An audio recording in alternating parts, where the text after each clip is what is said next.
Nagpapatuloy ang bangayan ni Senate President Juan Ponce Enrile at Senator Antonio Trillanes IV. Ayon kay Trillanes, hindi siya titigil hanggat hindi napapatalsik bilang Senate President si Enrile. Pero hamon ni Enrile sa kanya, kumpletuhin ang 13 botong kailangan para mapalitan ang pinuno ng Senado. May report si Ivan Mayrina. I'm asking you a question. Sa privilege speech ni Senator Antonio Trillanes IV kahapon, inakusahan niya si Senate President Juan Ponce Enrile na di umano'y nagmamadaling ipasang panukalang batas na maghahati sa Camarines Sur sa dalawang probinsya na tatawaging Nueva Camarines, ang isa kung sakasakali.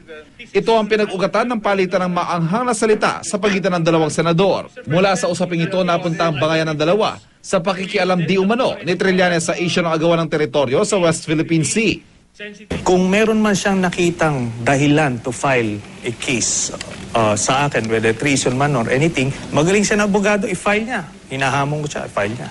Sino siya? Hindi ko siya papatulan at hindi ko siya papag-aaksayan. Sino si Trillanes sa akin?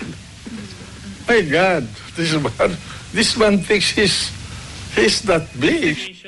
Nagkaungkatan din ang nakaraan ng dalawang senador.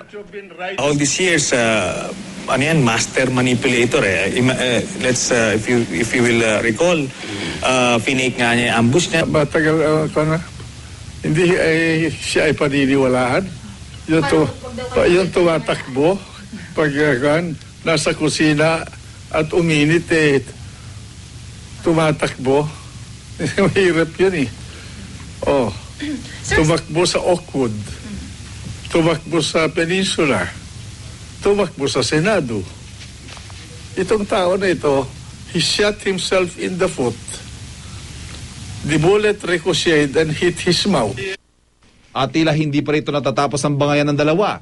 Ayon kay Trillanes, patuloy siyang kikilos para mapalitan si Enrile bilang Senate President.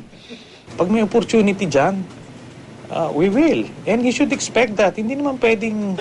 wala naman security of tenure yung Senate presidency. Pero tila hindi nababahala si Enrile. He will probably become a very good Senate president. But he has to get the numbers. I will stand up and nominate him so that he will show his capability as the Phantom of the Chinese opera.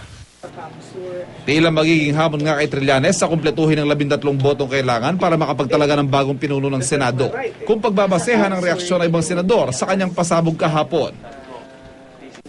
Nandito na siya sa Senado. He has to reform himself.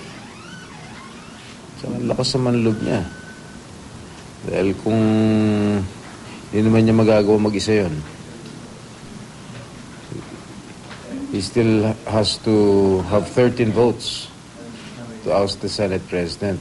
Ilan ba ang minority? Ngayon, 4 na. Diba? So, kung numero ang pinag-uusapan, at numero naman talaga ang pinag-uusapan kung magkakaroon ng kung anumang galaw, no? Wala, ganun pa rin eh. Ivan Mayrina, GMA News.